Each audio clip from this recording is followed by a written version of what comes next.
Hey everyone, Technomentor here with a video for you guys. In today's video, I'm going to show you how to update your Apple Pencil firmware. So let's get started. So in order to update your Apple Pencil's firmware, first thing we need to do is we need to connect it to an iPad. So go ahead and put it on your iPad. And if you already have it connected, it should show up here. Now, if it's not connected, you could go into your setting of your iPad, click on Bluetooth, make sure your Bluetooth is turned on.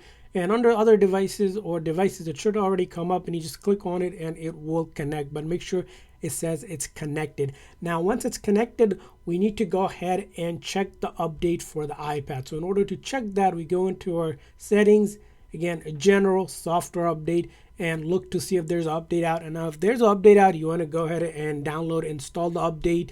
And the reason why you want to do that is because when it comes to accessories like Apple Pencil, the firmware is updated through the iPad software update. So once you update the iPad, it also knows to update the firmware based on that new version of the update because it's connected to it, and that's how you go about updating it. So if there's an update out, you will go ahead and download and install. Make sure your iPad is 50% or more charger. If not connected to a charger during the update, you're connected to either Wi-Fi or cellular data. And once the update is complete, you should see your firmware updated as well. Now, in order to check the current version of the firmware on your Apple Pencil, you can go into settings and then general, click on about, and if you go a little bit further down, there's going to be a section for Apple Pencil. If you click on it, it's going to show you a lot of details about your Apple Pencil, and the firmware version can be found here, and you can pretty much search up to see if this is the latest version. But again, if you update your Apple Pencil, this should be the latest version on with your iPad. So that's how you update